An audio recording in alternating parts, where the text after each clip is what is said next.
Okay. Winter, ikaw ay Salamat. pumunta rito, pumasok ka dito para may sabihin at nandito yung, meron ka isang fan na nandito yung nasa baba mo. Baka may gusto kang itanong sa akin or may gusto kang sabihin pa tungkol dito sa top 10 natin or sa mga laban. Agree din naman ako, Sir Pao, dun sa pwede rin si Mark as a top 1. Pero ang naging problema kasi kay Mark, I think masyado na overhype si Mark Magsayo dun sa mga nakaraan niyang laban, eh.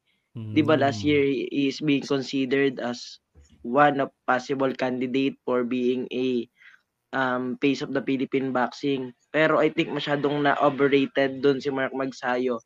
Dun sa past 2 fights niya kay Ray Vargas tapos kay Brandon Figueroa. May skills naman talaga si Marky. Sa boxer puncher, ang galing, malakas sumuntok si Mark, mabilis. Ang problema lang talaga is yung precision of punches, yung accuracy ng mga suntok ni Magsayo. Nasa harap na si Figueroa pero hindi naman halos tumatama yung mga suntok niya kay The Heartbreaker. Parang narinig ko na yun Winter idol Break. Agree ka ba doon, JM, sa sinabi niya? Hindi, tanong ko lang dito, paano ba kayo nagra-rank?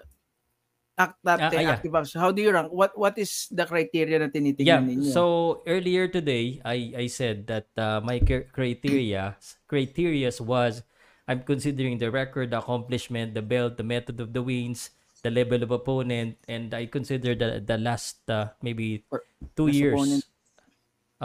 Level of opponents, and sinama ko na rin konti yung popularity. Ako din Dahil sa ganun pinapanood. Yung level yun din ng yung, opponents. So, I don't know if that's how you base it, pero yun yung sinabi ko na reasons ko why I rank the fighters that way. Okay. Yung past performances, tinitingnan, how many fights do you look back kung titingin kayo sa rankings? Ako kasi, depende kasi, pero ako kasi, ang active boxer, so wala akong talagang specific years. I look at the last 6. Parang si Boxrec. So, binasi ko na sa last 6. Okay. So, yun. At least, sinabi ko for the year, so I'll get the year, pero ang hirap kasi, parang konti masyado pag 2 laban lang, 1 laban lang.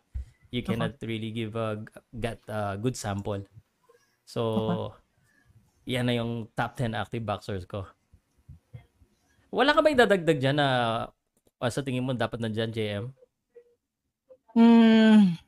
Kumari si Dave Apolinario, IBO champion. Nakalimutan ko si Raymond Gabalio.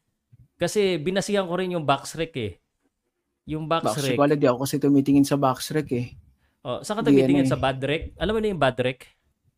Hindi ko alam. Hindi ko alam yung Badrec? Kung hindi ka pala updated. Wala, hindi. Sa channel ako ni Winter nanonood. Wala akong alam dyan. Checkan mo yung badrec.com. Wala. Magagalit na naman sa akin. Magagalit na naman. Wala.